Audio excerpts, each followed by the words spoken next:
दर्शक बंधु, हर हर महादेव। नमस्कार दोस्तों, आप सभी का स्वागत है हमारे पावन चैनल भयराम साधना में। क्या आपने कभी यह सुना है कि दर्श अमावस्या की एक ऐसी दिव्य कथा है जिसे सुन लेने मात्र से जीवन के सारे दुख स्वतः मिटने लगते हैं? दर्श अमावस्या यह सिर्फ पंचांग पर लिखी एक तिथि नहीं है। यह वह क्षण है जब ब्रह्मांड की मौन शक्तियां जागृत होती हैं, जब अदृश्य देवत्व पृथ्वी पर उतरकर यह देखने लगता है कि कौन सा मनुष्य सच में अपने जीवन का अंधकार छोड़कर प्रकाश की ओर बढ़ना चाहता है। दर्शक बंधु, अमावस्या की रात जितनी काली और शांत होती है, उतनी ही तीव्रता से हमारे मन के पाप, हमारे पुराने दुख, हमारी जन्मों जन्मों की बाधाएं भी पिघलने लगती हैं। और उनमें भी दर्श अमावस्या, यह तो अत्यंत दुर्लभ, अत्यंत चमत्कारी, अत्यंत पवित्र मानी गई है। कहा गया है, जो इस दिन श्रद्धा से कथा सुनता है, उसके जीवन का अंधेरा स्वयं प्रकाश बन जाता है। आप आज जो सुनने जा रहे हैं, यह कोई साधारण कथा नहीं है। यह वह कथा है जो मन के भीतर जमी हुई पीड़ा को घुला देती है, जो हृदय पर जमा वर्षों की उदासी को ऐसे साफ कर देती है जैसे नदी की धारा कंकड़ पत्थर को धोकर उन्हें चमका देती है। यह वह कथा है जिसमें दिव्यता है, वह शक्ति है जो मानव के जीवन का सबसे कठिन मोड़ भी सरल बना देती है। दर्शक बंधु, कहा गया है कि अमावस्या के दिन यदि मनुष्य सच्चे भाव से ईश्वर का नाम ले ले तो उसके भाग्य के बंद दरवाजे भी धीरे धीरे खुलने लगते हैं। लेकिन दर्श अमावस्या, ये तो संकल्प की अमावस्या है। यह वह रात है जब स्वर्ग के द्वार खुलते हैं, देवता स्वयं पृथ्वी पर आते हैं और देखते हैं कौन मनुष्य अपने जीवन के बोझ से मुक्त होने की प्रार्थना कर रहा है, कौन भक्ति में डूबकर अपने अतीत का अंधकार पीछे छोड़ना चाहता है, कौन ईश्वर की शरण में लौटने को तैयार है। दर्शक बंधु, आज की कथा को सुनते समय आप जहां भी बैठे हों, बस अपने मन में एक छोटा सा भाव रखें। जो दुख अब तक मेरे जीवन में बने हुए थे, जो रुकावटें, जो परेशानी, जो थकान, आज इसी पावन कथा के साथ समाप्त हो जाए। और विश्वास मानिए, जैसे जैसे कथा आगे बढ़ेगी, आपके मन में एक अद्भुत शांति उतरने लगेगी, एक दिव्य सुकून, जैसे कोई अदृश्य करुणा आपकी आत्मा को स्पर्श कर रही हो। दर्शक बंधु, यह कथा उस अमर सत्य को उजागर करती है कि चाहे पाप कितने ही बड़े क्यों न हो, यदि हृदय में भक्ति है, यदि मन में पश्चाताप और समर्पण है, तो ईश्वर का एकमात्र आशीर्वाद उन सारे पापों को पल भर में धुला देता है। अब अपने मन को शांत कर लीजिए, अपने हृदय को पूरी तरह खोल दीजिए और तैयार हो जाइए उस दिव्य यात्रा के लिए जो आपको अंधकार से प्रकाश की ओर ले जाएगी, दुर्भाग्य से सौभाग्य की ओर, दुख से परम शांति की ओर। क्योंकि दर्श अमावस्या की यह अद्भुत कथा शायद आज आपकी जिंदगी का वह अध्याय बन जाए जिसका इंतजार आपकी आत्मा सदियों से कर रही थी। लेकिन दर्शक बंधु, आगे बढ़ने से पहले एक अत्यंत गहरी बात समझ लीजिए। अमावस्या केवल रात नहीं होती, यह वह क्षण है जब ब्रह्मांड की सूक्ष्म ऊर्जाएं प्रबल हो जाती हैं, जब आत्मा और सृष्टि के बीच अदृश्य द्वार खुलते हैं, जब मनुष्य का संकल्प, उसकी प्रार्थना, उसकी भक्ति सीधे उस स्थान तक पहुंचती है जहां से भाग्य लिखा जाता है। और आज दर्श अमावस्या के इस पवित्र क्षण में जो भी कथा आप सुनने जा रहे हैं, उसमें छिपा है वह रहस्य जो जीवन को बदल देता है, जो भाग्य को मोड़ देता है, जो मनुष्य को एक नया जन्म दे देता है। हमारे प्राचीन धर्म ग्रंथ गरुड़ पुराण में स्पष्ट रूप से लिखा गया है कि अमावस्या की रात अधूरी छोड़ी गई कथा, अधूरा ज्ञान और अधूरे संकल्प मनुष्य के जीवन में अंधकार को और बढ़ा देते हैं। क्योंकि अमावस्या का अंधेरा केवल बाहर नहीं होता, वह मन के भीतर भी उतर सकता है। यदि ज्ञान को बीच में ही छोड़ दिया जाए, यदि कथा को पूरा सुने बिना छोड़ दिया जाए, तो वह मन के भीतर संदेह और भ्रम उत्पन्न करती है। और अमावस्या की तीव्र ऊर्जा ऐसे भ्रमों को कई गुना बढ़ा देती है। इसी कारण आर्षि मुनि कहा करते थे कि अमावस्या पर शुरू की गई बात हमेशा पूरी करनी चाहिए, वरना वह मन को अशांत कर देती है। इसलिए दर्शक बंधु, आपसे विनम्र प्रार्थना है कि आज की इस पावन अमावस्या कथा को अंत तक अवश्य सुने, क्योंकि यह केवल एक कहानी नहीं, यह वह दर्पण है जिसमें आप अपने ही कर्मों की छाया देख पाएंगे। यह वह दिव्य प्रकाश है जो अमावस्या के अंधकार में आपके लिए एक मार्ग बन सकता है। कौन जाने, इस कथा का कोई एक वाक्य, कोई एक दृश्य आपके जीवन का वह ताला खोल दे जिसे आप वर्षों से खोलने का प्रयास कर रहे हैं। कौन जाने, यह कथा आपको उस अंधकार से बाहर निकाल दे जिसमें अनजाने अनजाने आप फंसते चले जा रहे थे। और यदि आप एक सच्चे सनातनी हैं, तो यह केवल आपका धर्म ही नहीं, आपकी जिम्मेदारी भी है कि ऐसी दिव्य अमावस्या कथाओं को अपने तक सीमित न रखें। इसे अधिक से अधिक लोगों तक पहुंचाएं, ताकि किसी और के जीवन का अंधकार भी मिट सके, किसी और के हृदय में भी प्रकाश उतर सके। इसलिए इस पावन भाव के साथ इस वीडियो को अवश्य लाइक करें, इसे अपने परिवार और मित्रों तक पहुंचाएं और हमारे चैनल भाईराम साधना को सब्सक्राइब करना ना भूलें, ताकि अमावस्या, पूर्णिमा और हर पावन दिवस की दिव्य कथाएं निरंतर आपके जीवन में उजाला भरती रहे। तो अब एक गहरी सांस लेकर अपने मन को शांत कर लीजिए, अपने हृदय में श्रद्धा और विश्वास की लौ जगा लीजिए और तैयार हो जाइए इस पावन अमावस्या कथा की शुरुआत के लिए। 75 वर्षीय तुलसी देवी शाम को पानी लेने अपने कमरे से बाहर निकली। दिन ढल चुका था, तभी एक आवाज उनके कानों से टकराई और दिल की धड़कन जैसे थम सी गई। चेहरा भाव शून्य हो गया। जैसे जैसे वो पास के कमरे से आती आवाजें सुनती जा रही थीं, वैसे ही उनके होश फांकता होते जा रहे थे। लगा जैसे किसी ने पिघला शीशा कानों में डाल दिया हो। पानी की प्यास कब गायब हो गई उन्हें याद नहीं। उनके भारी कदम अनायास ही वापस उनके कमरे की ओर मुड़ गए। उनकी आंखें पत्थर सी जड़ थीं, पर उनमें एक अजीब सी बेचैनी तैर रही थी। क्या हुआ तुलसी? पानी लेने गई थी ना, वापस बिना लाए क्यों आ गई? उनके पति श्यामलाल जी ने पूछा। लेकिन तुलसी देवी चुप रही, बिस्तर पर बैठ गई, बिल्कुल बेचान। उनकी खामोशी असहज कर देने वाली थी। अरे तुलसी, बात क्या है? तबीयत ठीक है ना? श्यामलाल जी अब चिंतित हो उठे। तुलसी जी बिल्कुल खामोश थी, बस आंखों से आंसू बहते जा रहे थे। कुछ पल बीते, फिर उन्होंने कांपती आवाज में कहा, मुझे नहीं जाना। उस बूछड़खाने में श्यामलाल जी सकते में आ गए थे। ये तुम क्या कह रही हो? होश में तो हो। किस बूछड़खाने की बात कर रही हो? और हम क्यों जाएंगे वहां? तुलसी देवी ने सिर उठाया। उनकी आंखें लाल थीं, जैसे सारी दुनिया का दर्द उनमें समा गया हो। कांपते होठों से उन्होंने कहा, सुधा सुधा फोन पर बात कर रही थी, किसी के साथ मैंने सब सुन लिया। कहते हुए तुलसी जी ने सारी बात बताई।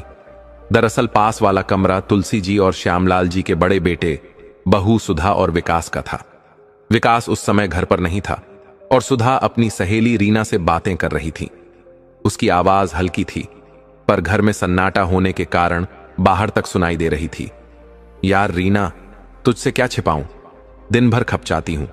सुबह से लेकर शाम तक एक पल की फुर्सत नहीं। पूरा दिन भाग दौड़ में निकल जाता है। बच्चों के काम, स्कूल, ट्यूशन, घर का काम और ढेर सारी जिम्मेदारियां। बाहर निकलने की फुर्सत किसे है? और अब तो मां बाबूजी की तबीयत भी रोज बिगड़ती जा रही है। दूसरी तरफ से रीना की आवाज आई, हम समझती हूं मैं सुधा, लेकिन तेरे तो देवर देवरानी भी है ना? क्या वे लोग कुछ नहीं करते? आखिर माता पिता तो उनके भी हैं। सुधा ने एक ठंडी सांस ली। अरे कहां यार, वे लोग तो बिल्कुल कन्नी काट गए हैं। अमन और अनीता उन्हें रखना तो दूर, मिलने तक भी नहीं आते। जब भी बात होती है कोई ना कोई बहाना। मैं तो अब थक गई हूं। इतने सालों से हम ही सब देख रहे हैं, उनका क्या कोई फर्ज नहीं? रीना ने तुरंत जवाब दिया, यह तो बहुत गलत बात है सुधा। हमारे यहां तो ऐसा नहीं होता। मेरे सास ससुर को तीनों भाई बराबर बराबर रखते हैं। 4-4 महीने किसी को बोझ नहीं लगता। सबकी जिम्मेदारियां बढ़ जाती हैं। सुधा चुप हो गई। कुछ पल के बाद उसने कहा, हम तेरा आइडिया तो अच्छा है, सही कह रही है तू। वैसे भी अब तो महंगाई भी इतनी हो गई है कि बचत तो दूर, खर्च निकालना भी मुश्किल होने लगा है। तो फिर बात करना अपने पति से। विकास समझदार है, मान जाएगा। यह जिम्मेदारी दोनों बेटों की है। अकेली तुम्हारी क्यों? सुधा ने गहरी सांस ली। ठीक कहती है तू। आज रात को ही बात करूंगी उनसे। आखिर छोटे बेटे बहू का भी कुछ फर्ज है या नहीं? जब तुलसी जी ने यह सारी बात अपने पति श्यामलाल जी को बताई, तो उनके मन में गुस्सा, दुख और हैरानी एक साथ पनप उठे। क्या सुधा ने ऐसा कहा? मेरी बहू, मेरी बेटी जैसी सुधा ने दिल धक से रह गया श्यामलाल जी का। ये वही बहू थी जो हर सुबह उनके लिए गर्म पानी लाकर देती थी, घुटनों पर तेल की मालिश कर देती थी। सासू मां के लिए स्पेशल अदरक वाली चाय बनाकर देती थी और ससुर जी की जरूरत के हिसाब से बिना मिर्च मसाले का खाना। आज वही बहू उन्हें जिम्मेदारी और बोझ के तराजू पर तोल रही थी। तुलसी देवी कुछ नहीं बोली। वो ऐसी ही थी, थोड़ा कम बोलती थी, लेकिन जो महसूस करती थी उसे चुपचाप अपनी डायरी के पन्नों पर उतार देती थी। वह पन्ने सालों से उनके मन की आवाज बनते आ रहे थे। वह बिस्तर पर बैठी फिर काफी देर तक कुछ लिखती रही। अगली सुबह हुई तो घर में रोज की तरह हलचल शुरू हो गई, लेकिन हर रोज सुबह 5 बजे उठने वाली तुलसी देवी की आंखें आज 7 बजे भी नींदी सी थीं। रात भर उनके मन में चल रही बातों ने नींद को नजदीक आने ही नहीं दिया था। किचन से छन छन कर आवाजें आ रही थीं, गैस की सीटी, चाय की खुशबू और विकास और सुधा की बातें और बच्चों की वही रोज की तकरार। देव अपने कमरे से बाहर निकला और ऊंची आवाज में बोला, मम्मी, यह सिया की बच्ची मुझे पढ़ाई में डिस्टर्ब करती है। खुद तो पढ़ती नहीं, बस मुझे परेशान करती रहती है। सिया तुरंत पीछे से आ धमकी, मम्मी झूठ बोल रहा है ये, मेरे बोर्ड एग्जाम्स आने वाले हैं, मुझे ही चैन से पढ़ने नहीं देता। दोनों भाई बहन की बातों में गर्मी बढ़ने लगी थी। सुधा ने बीच में ही टोकते हुए कहा, बस करो तुम दोनों, सुबह सुबह शुरू हो जाते हो, ये घर है, कोई कुश्ती का अखाड़ा नहीं। फिर वह विकास की तरफ मुड़ी जो अखबार पढ़ रहा था। सुनिए, मुझे आपसे कुछ जरूरी बात करनी है। विकास ने अखबार नीचे रखा। क्या हुआ? सुधा ने कहा, मैं सोच रही थी क्यों ना मां बाबूजी को अमन और अनीता के पास भेज दें। विकास एक पल के लिए चुप रह गया, फिर आंखें उसकी ओर उठाई। क्या? सुधा ने कहा, अब देखिए ना, 3 कमरों का घर है, बच्चों की पढ़ाई बढ़ रही है, देव और सिया दोनों को अब अलग अलग कमरा चाहिए। मां बाबूजी को वहां भेज देंगे तो घर भी थोड़ा खुला लगेगा और बच्चों को भी स्पेस मिल जाएगा। सिया की तो बोर्ड की परीक्षा है। विकास का चेहरा एक पल में सख्त हो गया। सुधा, कैसी बातें कर रही हो तुम? सुधा छल्ला गई। मैं बिल्कुल ठीक कह रही हूं। इतने साल हो गए, कभी अमन ने कहा कि मां बाबूजी को उसके पास भेज दो। 2 साल पहले दोनों एक बार गए थे उसके घर, 1 महीना भी नहीं रख पाए थे।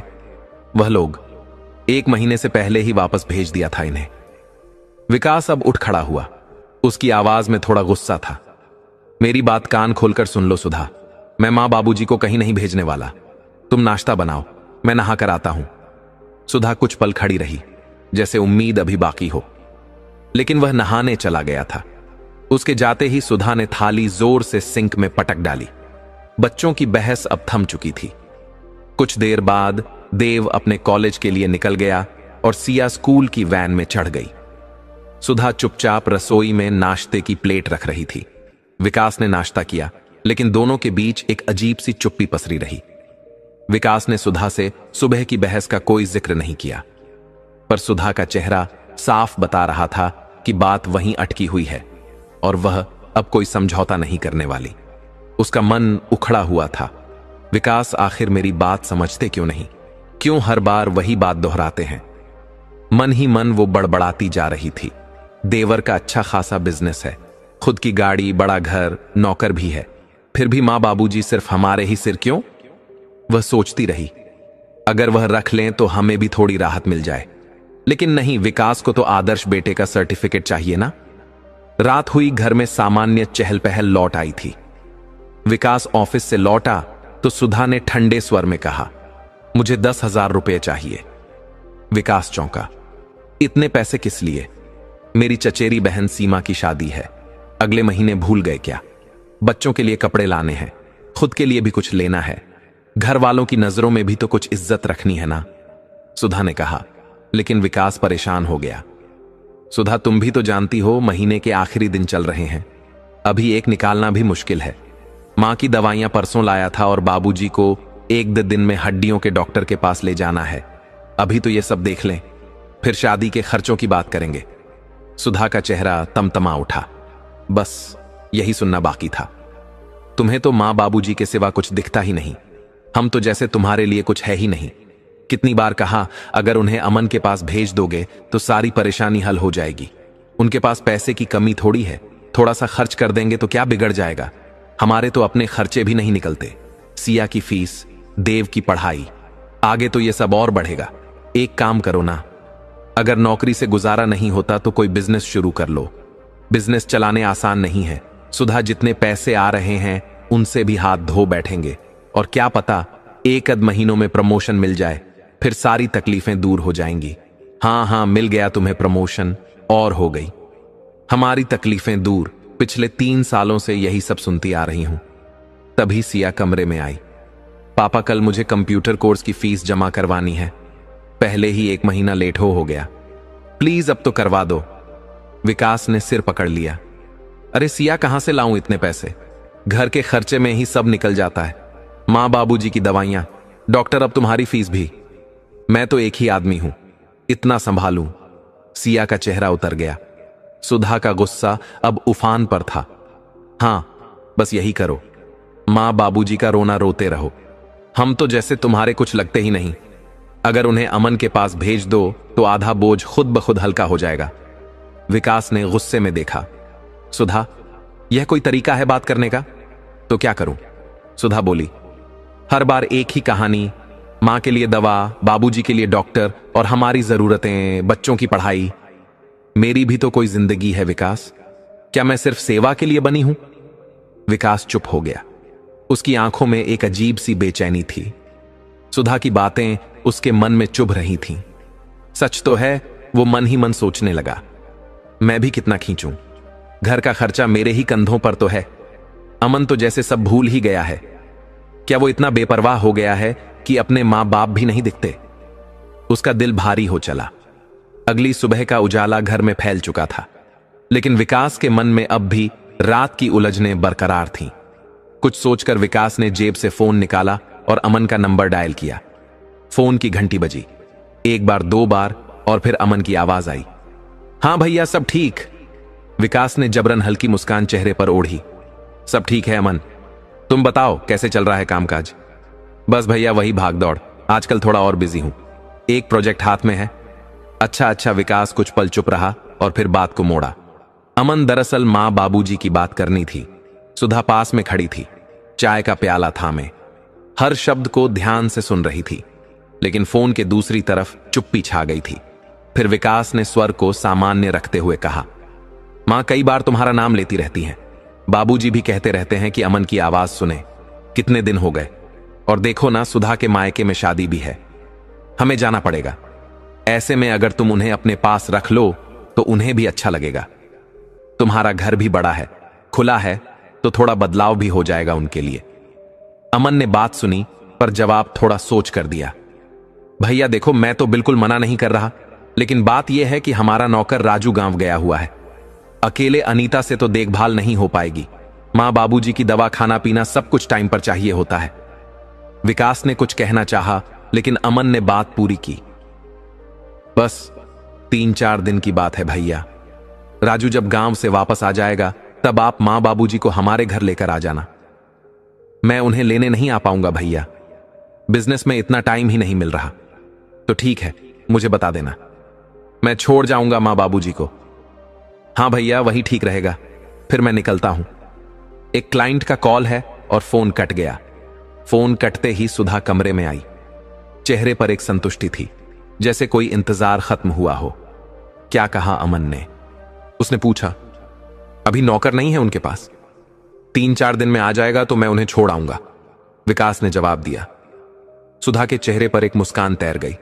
देखा, मैंने कहा था ना, अमन मान जाएगा। उधर सिया और देव पास के कमरे में बैठे सुन रहे थे। देव ने हवा में हाथ उछालते हुए कहा, यस, अब मिलेगा मुझे पूरा कमरा। सिया ने हंसते हुए उसका मुंह दबाया।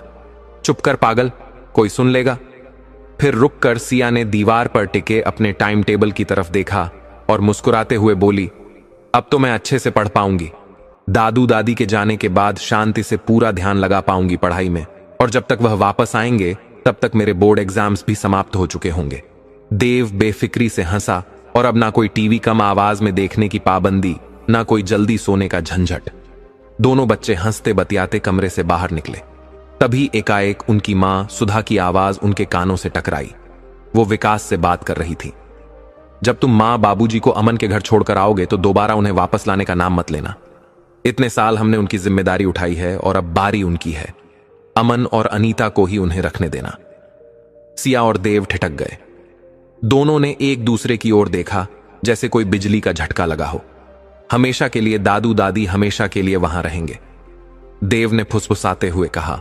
उसकी आंखें हैरानी से फैली थीं। सिया का चेहरा एक भी मुरझा गया। लेकिन दादू दादी को तो वहां बिल्कुल अच्छा नहीं लगता, उनका मन नहीं लगेगा वहां।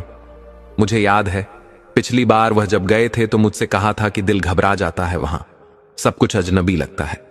अब दोनों बच्चों के चेहरे की चमक कहीं गायब हो चुकी थी। दादू दादी के बारे में सोचकर उनका दिल बैठा जा रहा था। उधर विकास मां बाबूजी के कमरे की ओर बढ़ा। उसके मन पर जैसे कोई भारी पत्थर रखा महसूस हो रहा था। उसे पता था कि यह बात मां बाबूजी को चुभेगी, लेकिन वह भी मजबूर था। अंदर से तुलसी देवी की खांसने की आवाज आ रही थी। उसने दरवाजा खटखटाया। श्यामलाल जी बोले, आजा बेटा, दरवाजा खुला है। विकास ने कमरे में दाखिल होते ही रोज की तरह मुस्कुराने की कोशिश की। पहले कुछ औपचारिक बातें की। मां, तबीयत कैसी है? दवाइयां समय पर ली है ना? तुलसी देवी ने हल्का सा सिर हिलाया। हां बेटा, सब ठीक है। विकास ने एक गहरी सांस ली। उसका गला सूख रहा था, लेकिन बात को टालना अब मुमकिन नहीं था। मां बाबूजी, मैं अमन से बात कर रहा था। वह चाहता है कि आप दोनों कुछ दिन उसके साथ रहें। मैंने कहा कि ठीक है, 2-3 दिन में आपको वहां छोड़ आऊंगा। कमरे में गहरा सन्नाटा छा गया। ऐसा लगा जैसे वक्त कुछ पल को वहीं रुक गया हो। श्यामलाल जी ने चश्मा उतारा और उसे साफ करते हुए पूछा, तो कितने दिनों के लिए भेज रहे हो बेटा? विकास ने नजरें चुराते हुए कहा, 2-3 दिन में छोड़ आऊंगा, फिर जैसे वक्त रहेगा वैसे देखेंगे। तुलसी देवी कुछ बोलना चाहती थी, मगर गले में अटक गया। आंखों में पानी भर आया, लेकिन उन्होंने झट से आंचल से पोंछ लिया। ठीक है बेटा, उन्होंने बस इतना कहा। विकास ने जबरन एक फीकी मुस्कान ओढ़ी और बोला, आप लोग चिंता मत करो, अमन के घर आराम रहेगा और नौकर भी तो है वहां। लेकिन दोनों बुजुर्ग चुप थे। विकास को उनकी खामोशी असहज कर रही थी। आखिरकार वह उठा और धीरे से बोला, मैं थोड़ा काम निपटा लूं, फिर आता हूं, और कमरे से बाहर निकल गया। तुलसी देवी और श्यामलाल जी के मन में तूफान था, लेकिन चेहरा बिल्कुल शांत। शायद यही उम्र का हुनर होता है। भीतर बेशक सब झलकर राख हो जाए, पर चेहरे की खामोशी से आभास तक नहीं होता। वह बस कुछ देर उस जगह को देखते रहे जहां दीवार पर एक तस्वीर टंगी थी, एक पुरानी पारिवारिक फोटो। दोनों बेटे मुस्कुराते हुए दाएं बाएं खड़े थे। दोनों बहुएं एक दूसरे से सटी खड़ी थीं और वह दोनों बुजुर्ग बीच में। अब वही तस्वीर उन्हें अजनबी लग रही थी। थोड़ी देर बाद श्यामलाल जी ने धीमे स्वर में कहा, तुलसी, गलती किसी की नहीं है, शायद वक्त ही ऐसा आ गया है। बच्चों की भी अपनी मजबूरी है। उसी शाम सुधा ने मां बाबूजी की पसंद का खाना बनाया। तुलसी देवी को पसंद थी मूंग की दाल और बाजरे की रोटी, और श्यामलाल जी के लिए आलू गोभी की सूखी सब्जी और खीर। वैसे तो सुधा हमेशा उनकी पसंद का ख्याल रखती थी, लेकिन आज उसका ध्यान कुछ ज्यादा ही था। शायद मन ही मन उसे लग रहा था कि अमन के घर जाने के बाद उन्हें यह सब शायद ना मिले। सुधा का स्वभाव बुरा नहीं था, लेकिन वक्त और परिस्थितियों ने उसे थोड़ा स्वार्थी बना दिया था। अनीता के स्वभाव से भी वह काफी हद तक वाकिफ थी। इसलिए सुधा ने सोचा कि जब तक वह दोनों यहां है, उनकी पसंद का ही बनाएगी। जब तुलसी देवी और श्यामलाल जी खाना खाने बैठे तो उनकी पसंदीदा चीजें देखकर उनके मन में एक अजीब सा विचार कौंधा, जैसे बकरे को हलाल करने से पहले उसे अच्छे से खिलाया पिलाया जाता है। क्या हमारे साथ भी ऐसा ही हो रहा है? श्यामलाल जी ने खाना देखा और पूछ बैठे, सुधा बेटी, इतना कुछ क्यों बनाया? सुधा ने हल्के से मुस्कुराते हुए कहा, बस बाबूजी, मन हुआ, आप खाइए ना, मैंने आपके लिए खास बनाया है। लेकिन उसकी मुस्कान में एक अजीब सा अपराध बोध था, जो वह छिपाने की कोशिश कर रही थी। अगले 2 दिन जैसे हवा के झोंके में उड़ गए। सुधा ने मां बाबूजी का सामान पैक करना शुरू कर दिया। आखिरकार वह दिन आ गया जब तुलसी देवी और श्यामलाल जी को अपने छोटे बेटे अमन के घर जाना था। सुबह की धूप आंगन में पसरी थी। घर के भीतर हलचल थी। आंगन के एक कोने में मां बाबूजी के बैग रख दिए गए थे। बस थोड़ा सा सामान बाकी था जो सुधा अभी उनके कमरे से लाने वाली थी। टैक्सी थोड़ी ही देर में आने वाली थी। विकास ने टैक्सी वाले को फोन लगाया, लेकिन वह बोला, भाई साहब, अभी थोड़ी देर लग जाएगी। टैक्सी रास्ते में खराब हो गई थी, रिपेयर करवा रहा हूं। आंगन में आकर बैठे तुलसी देवी और श्यामलाल जी की आंखें बार बार उनके बेटे की ओर देख रही थीं। शायद इंतजार कर रही थी किसी और फैसले का। इधर सिया फिर एक बार अपनी मां के पास आकर गिड़गिड़ाई, मम्मी मेरी कोचिंग सेंटर की फीस प्लीज कुछ कीजिए ना। सुधा ने अपनी बेटी को देखा, आंखें भर आईं। बेटा अभी टाइम नहीं है, पापा से बात कर लेना। बस इतना कहकर वो तेजी से मां बाबूजी के कमरे की ओर बढ़ गई। सुधा कमरे में दाखिल हुई। उसकी नजरें चारों ओर घूमी। उसने एक गहरी सांस ली और बाकी के 2 बैग उठाने के लिए हाथ बढ़ाया। तभी उसकी नजर उस छोटे से बैग पर पड़ी जिसमें मां बाबूजी अपनी पेंशन के पैसे रखते थे। वह ठिठकी, 2 दिन पहले ही तो उनकी पेंशन आई थी, पैसे तो इसमें पड़े होंगे। उसने मन ही मन सोचा, और अभी सिया रो रही थी कोचिंग की फीस के लिए। ले लूं क्या? मन में विचार गौधा। वहां अमन के घर में मां बाबूजी को पैसों की क्या जरूरत पड़ेगी।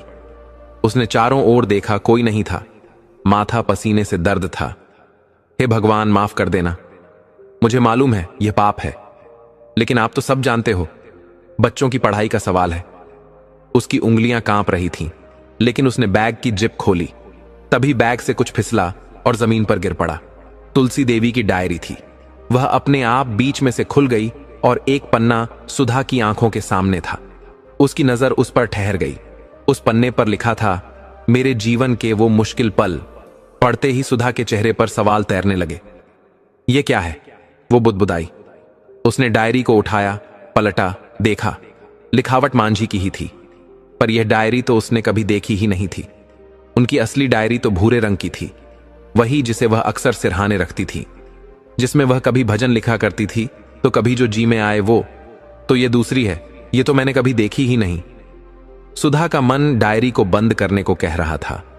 किसी की निजी बातें पढ़नी तो नहीं चाहिए, उसने सोचा, लेकिन उसकी आंखें उन शब्दों पर अटक गई। मन उलझन और जिज्ञासा के बीच झूल रहा था।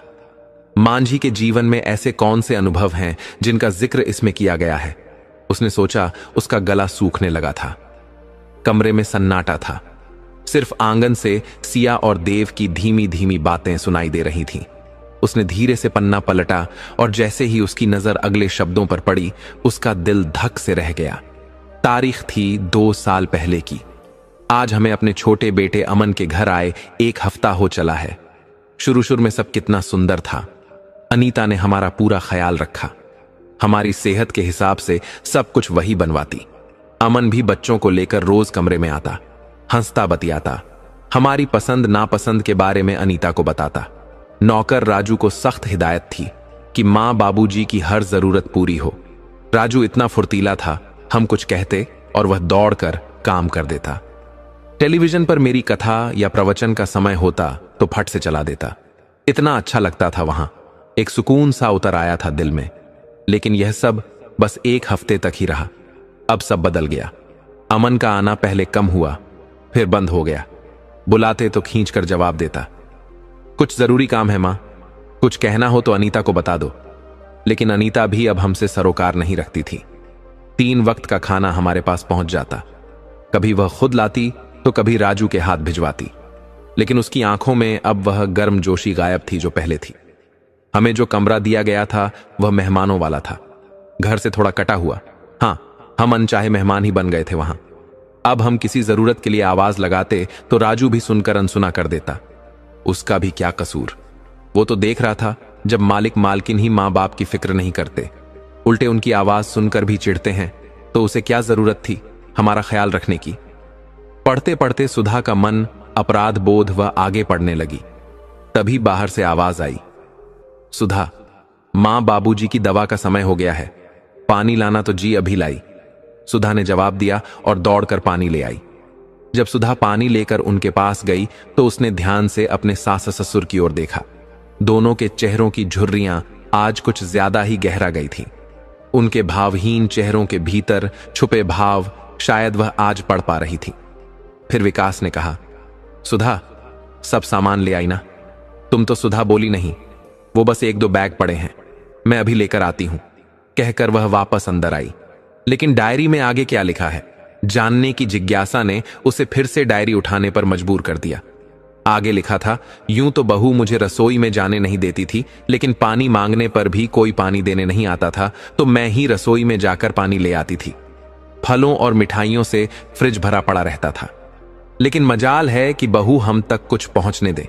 यहां तक कि नौकर भी छुप छुपा कर खा जाता था, लेकिन हमें तरसा कर रखा जाता था।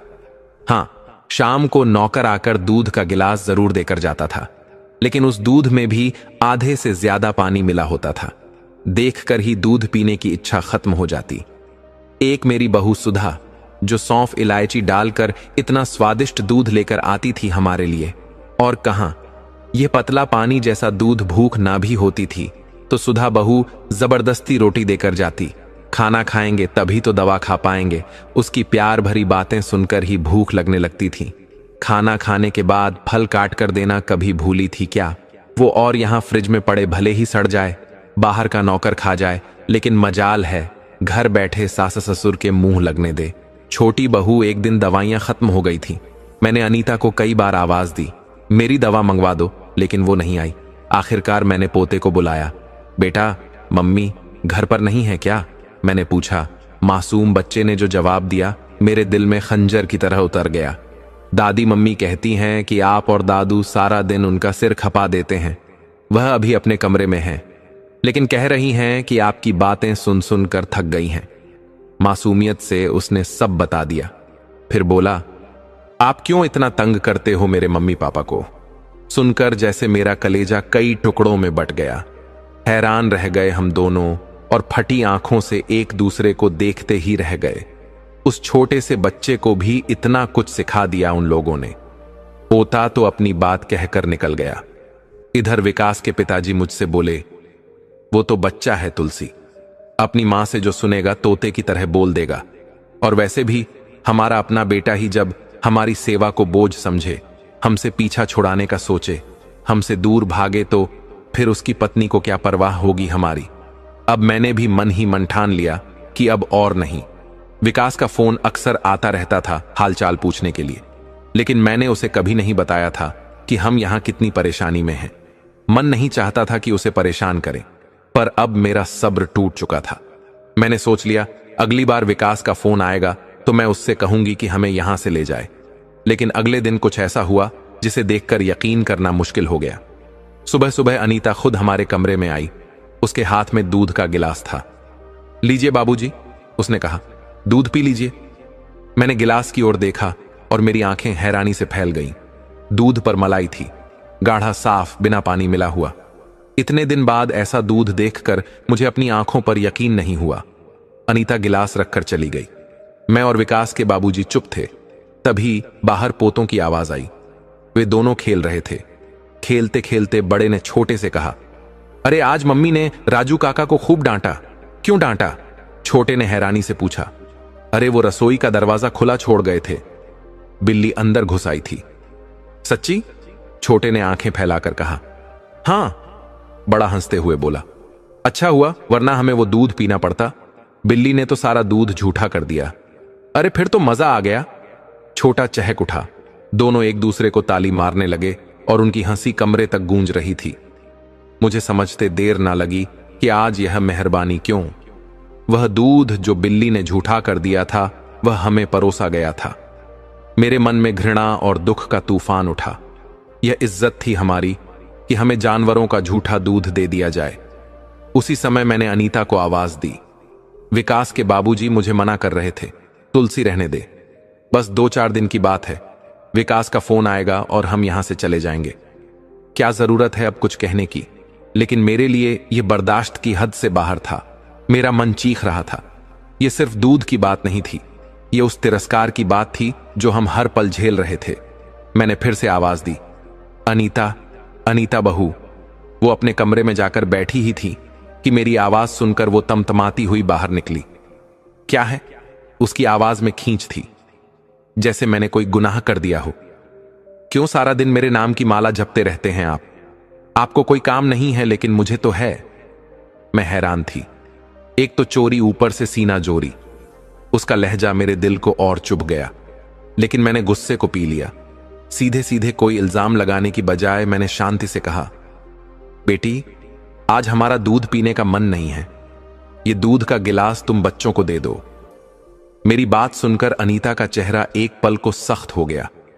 शायद उसे अंदाजा था कि मुझे कुछ पता चल गया है, लेकिन उसने कुछ बताया नहीं। अनीता गुस्से से बोली, नहीं, बच्चे नहीं पिएंगे ये दूध। अभी उनका दूध पीने का टाइम नहीं हुआ। मैंने उसकी आंखों में देखा। उसका गुस्सा मुझे और भड़का रहा था।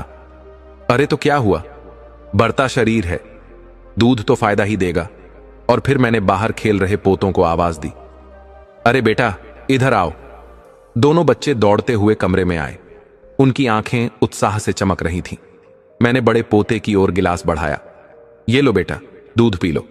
तुम्हारी दादी का आज पीने का मन नहीं है।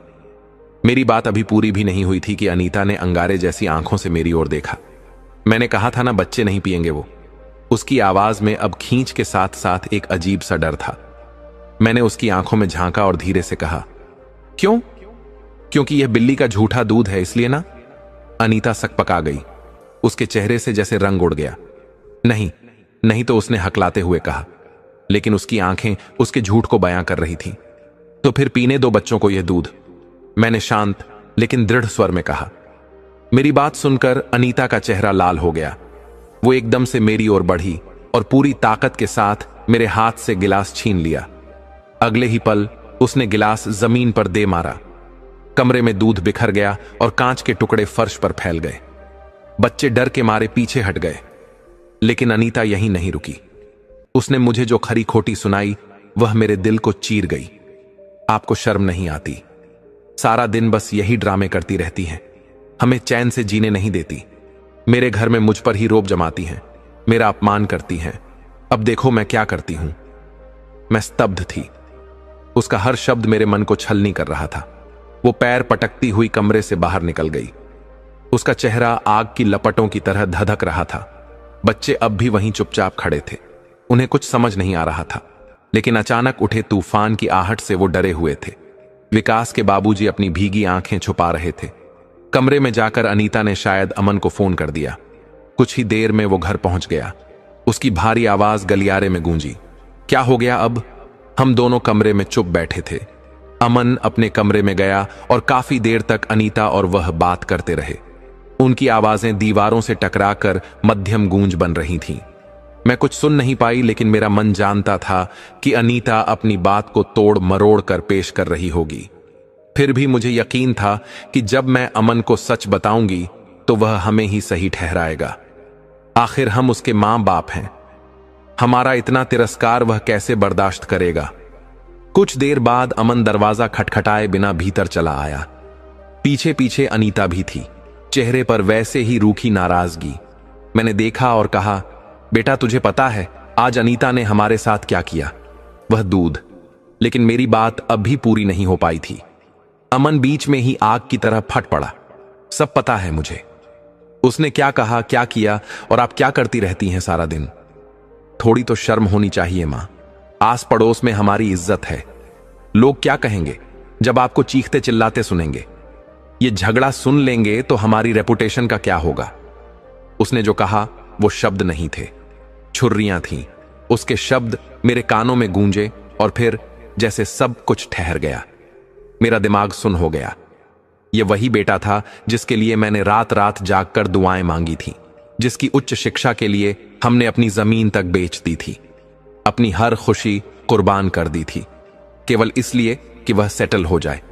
लेकिन उसने मैं दुआ कर रही थी कि किसी तरह जमीन फट जाए और मैं उसमें समा जाऊं।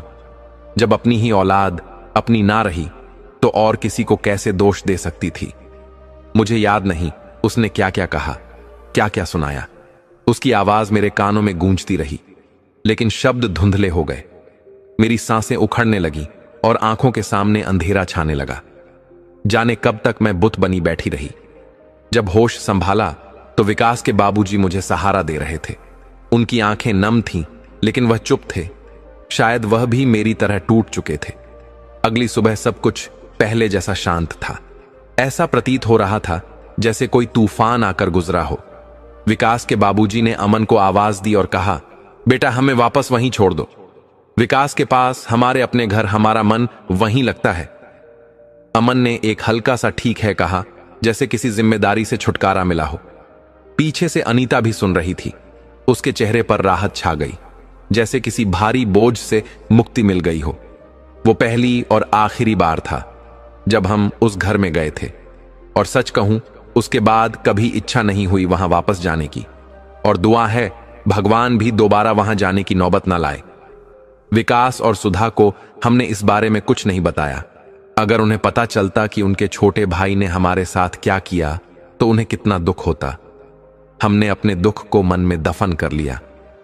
मैंने सोचा अगर दुख हल्का करना है तो डायरी ही सही। ये पन्ने मेरा दर्द सुन लेते हैं और कभी जवाब में कुछ नहीं कहते।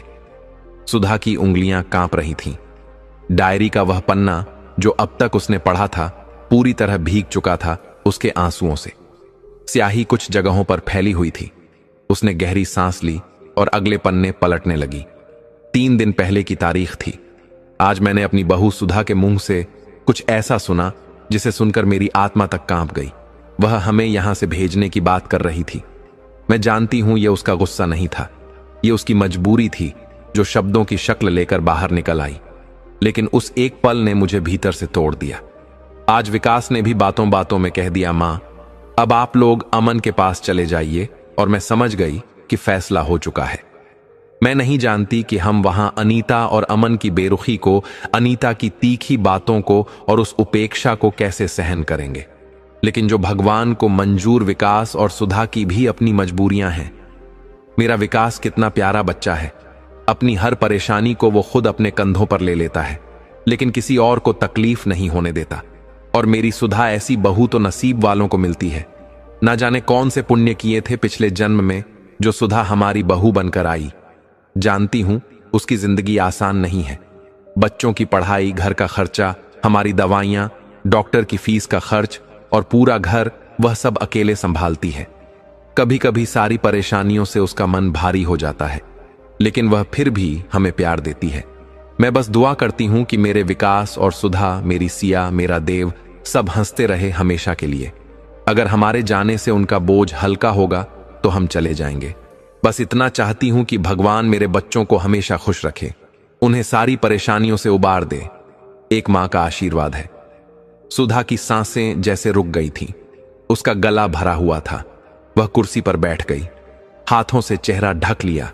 उसके भीतर सवाल गूंजने लगे। क्या अपने सुख के लिए मां बाप का त्याग वाजिब है? क्या वह सच में बोझ बन गए हैं, या हम ही संवेदनहीन हो गए हैं?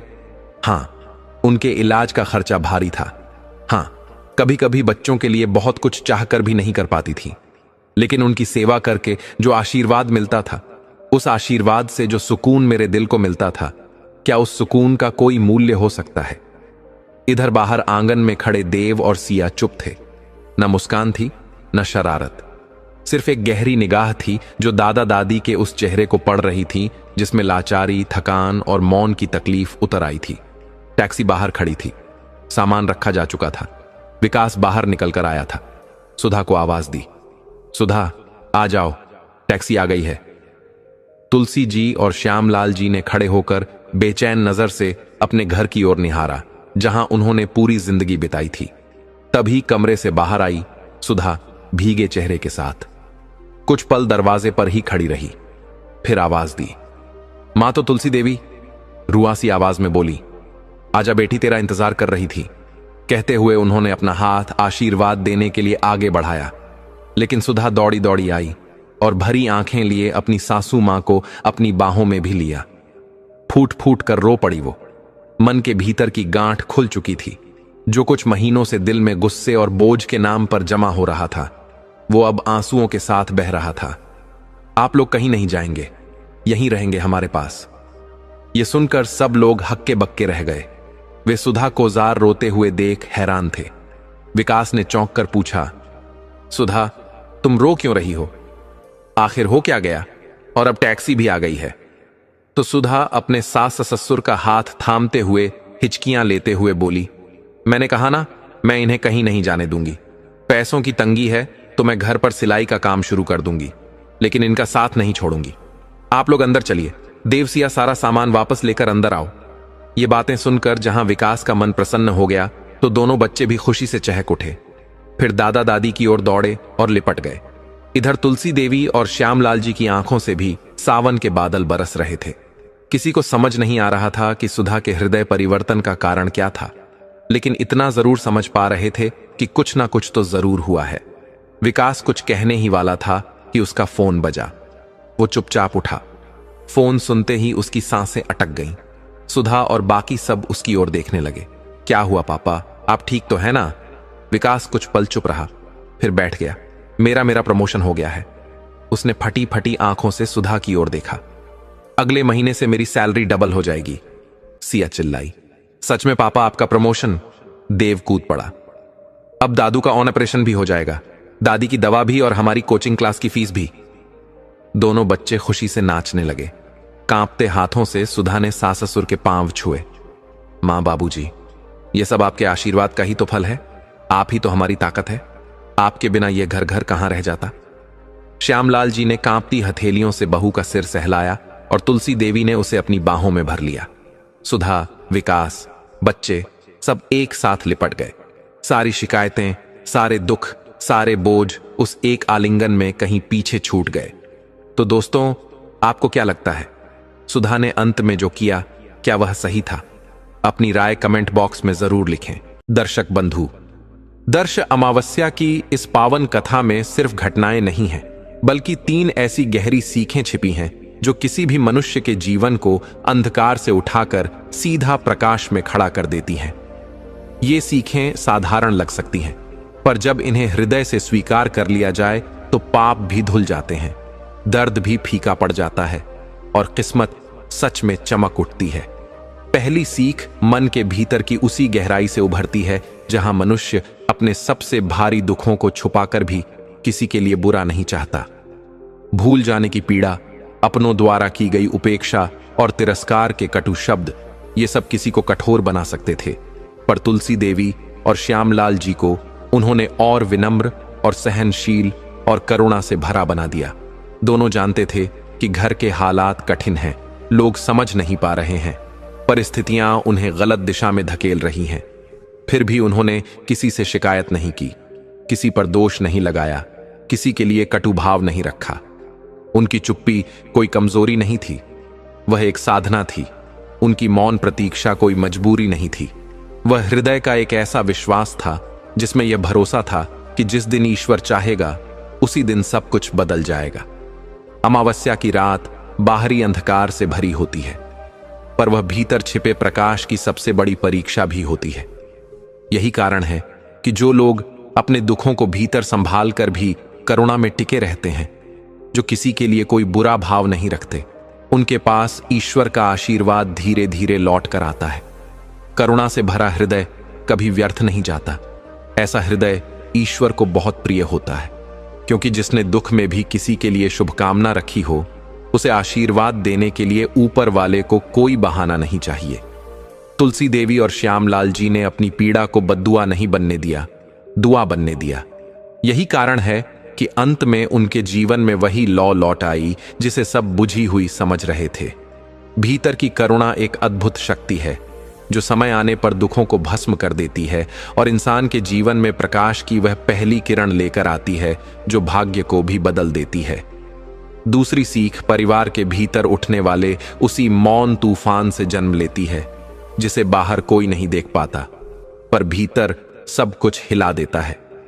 घर में जब जिम्मेदारियां बढ़ती हैं, खर्चे पीछा नहीं छोड़ते, बच्चों की पढ़ाई, दवाइयां और रोजमर्रा की चिंताएं मन पर पहाड़ बनकर टूटती है, तब सबसे पहले संवाद ही टूटना शुरू होता है। यही सुधा के साथ हुआ। वह गलत नहीं थी, बस थक चुकी थी। उसका मन किसी से कहना चाहता था कि वह अकेली सब संभालते संभालते टूट रही है, पर उसके शब्द सही दिशा नहीं पाए।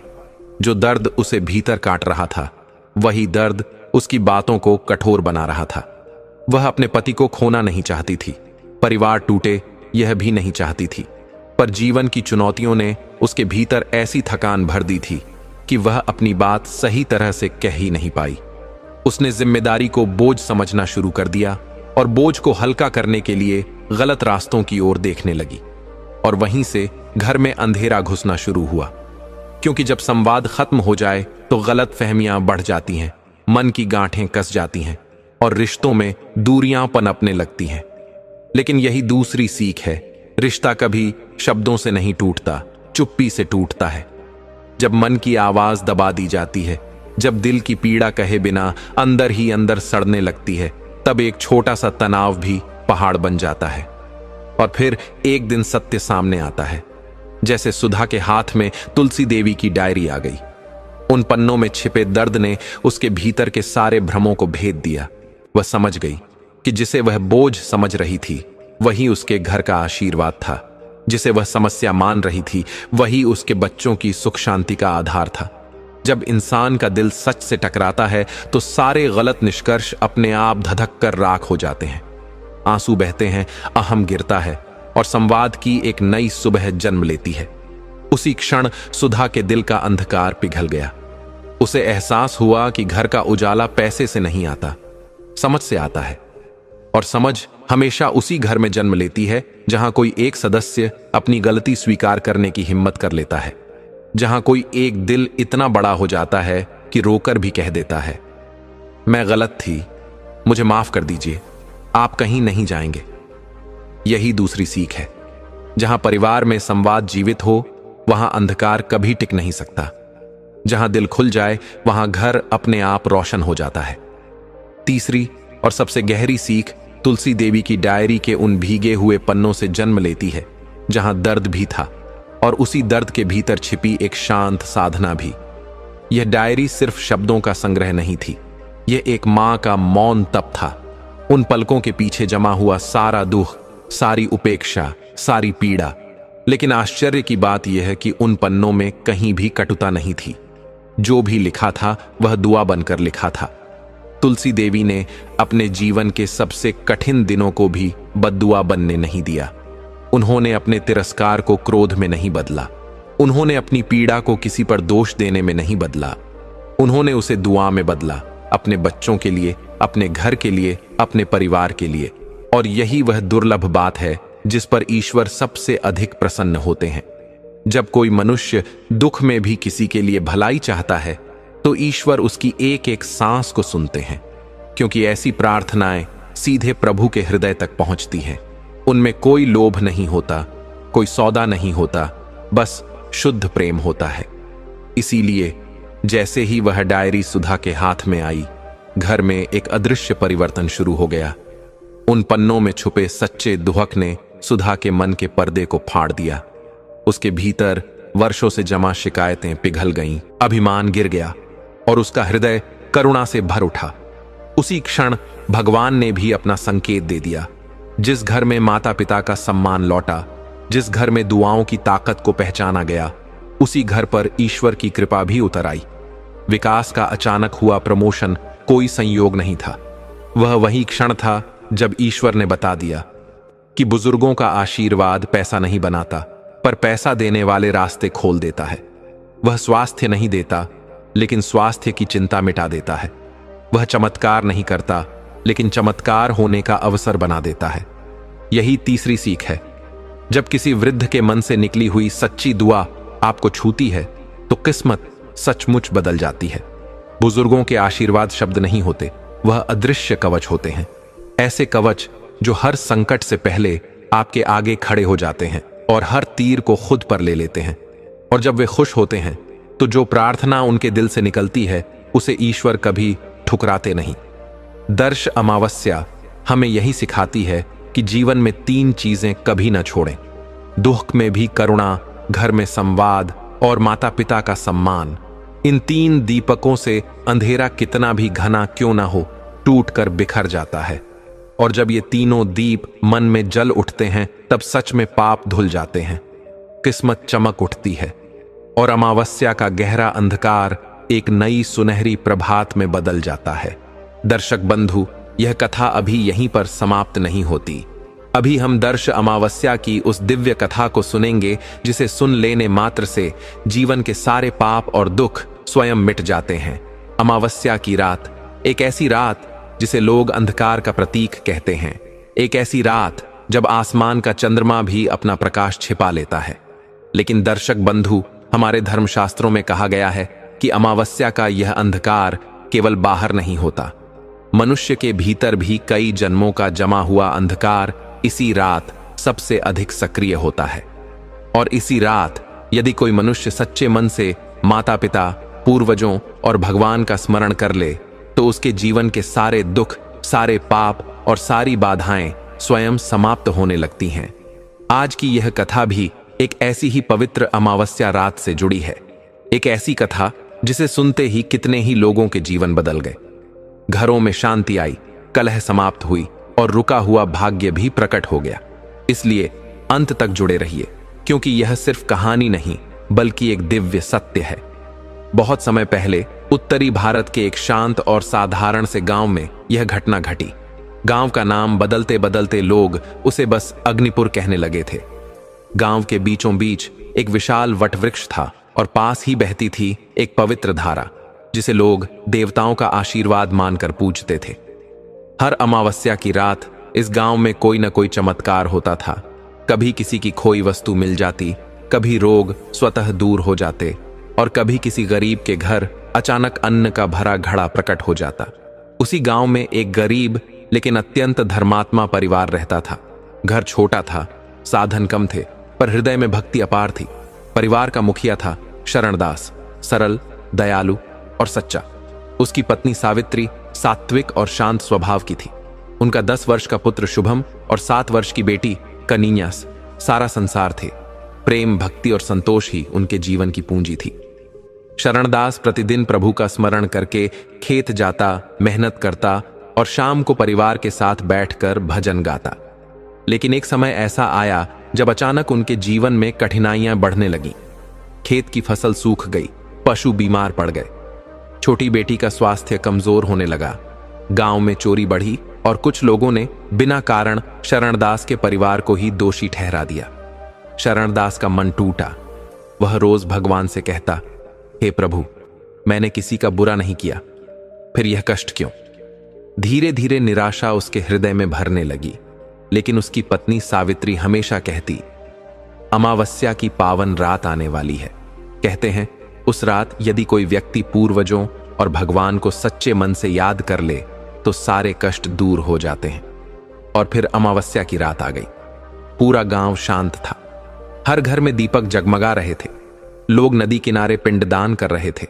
वातावरण में एक अद्भुत अदृश्य ऊर्जा थी, जैसे स्वयं देवताओं का आशीर्वाद हवा में घुल गया हो। लेकिन शरणदास का मन अभी भी भारी था। वह अकेले नदी किनारे बैठा रहा। आसमान में एक भी तारा नहीं था। हवा रहस्यमयी शांति के साथ बह रही थी। तभी अचानक पानी की लहरों में हलचल हुई। नदी के बीचों बीच एक दिव्य प्रकाश प्रकट हुआ, धीरे धीरे उसकी ओर आता हुआ। शरणदास भयभीत हुआ, पर जैसे जैसे प्रकाश निकट आया, भय की जगह एक अद्भुत शांति उसके हृदय में उतरने लगी। और फिर उस प्रकाश से एक तेजस्वी दिव्य पुरुष प्रकट हुए, करुणा से भरे, प्रेम से ओतप्रोत। शरणदास खड़ा हो गया। दिव्य पुरुष मुस्कुराए और बोले, शरणदास, तू डर क्यों रहा है? मैं तेरे ही पूर्वजों में से हूं। आज अमावस्या की रात है और इस रात हमें धरती पर आने की अनुमति मिलती है। लेकिन हम केवल उसी के पास जाते हैं जो हमें सच्चे मन से स्मरण करता है। और तू तो प्रतिदिन भक्ति करता है, अपने पुरखों को याद रखता है। शरणदास की आंखों से आंसू बह निकले। उसने पूछा, हे पूर्वज, मेरे जीवन में इतने कष्ट क्यों आए? दिव्य पुरुष बोले, ये कष्ट तुझे दंड देने के लिए नहीं आए। यह तेरी परीक्षा है, तेरे कर्मों की शुद्धि है। याद रख, जब जीवन में अंधकार अधिक बढ़ जाए तो समझ लेना कि प्रकाश आने ही वाला है। और आज तेरा प्रकाश तेरे जीवन में उतरने वाला है। फिर उन्होंने शरणदास का हाथ पकड़ा और उसे नदी के शांत भाग की ओर ले जाकर कहा, आज की रात तू 3 कार्य सच्चे मन से कर ले। पहला, अपने पूर्वजों को याद कर और उन्हें धन्यवाद दे। दूसरा, भगवान से अपने पापों की क्षमा मांग। तीसरा, अपने मन में छुपे भय, क्रोध, लालच और दुख को इस जल में प्रवाहित कर दे। फिर देख, कल से तेरा जीवन बदल जाएगा। शरणदास ने वैसा ही किया। उसने हाथ जोड़कर कहा, हे पूर्वजों, यदि कोई भूल हुई हो तो क्षमा करें। उसने भगवान से कहा, हे प्रभु, यदि किसी जन्म में भी मुझसे पाप हुए हों तो क्षमा करना। और फिर उसने अपनी सारी पीड़ा, भय और दुख उस जल में समर्पित कर दिए। जैसे ही उसने यह किया, नदी की लहरें दिव्य प्रकाश से चमक उठीं, हवा स्थिर हो गई और वह दिव्य पुरुष धीरे धीरे प्रकाश में विलीन होकर आकाश में लुप्त हो गए। अगली सुबह गांव में चमत्कार होने लगे। शरणदास की बेटी रात भर में स्वस्थ हो गई। सूखी फसल रात की ओस से फिर हरी हो उठी। बीमार पशु अपने आप ठीक हो गए। और सबसे बड़ा चमत्कार, गांव के प्रधान ने सबको बुलाकर कहा कि चोरी शरणदास ने नहीं, किसी और ने की थी। गलती गांव वालों की थी। सबने उससे क्षमा मांगी और सम्मान दिया।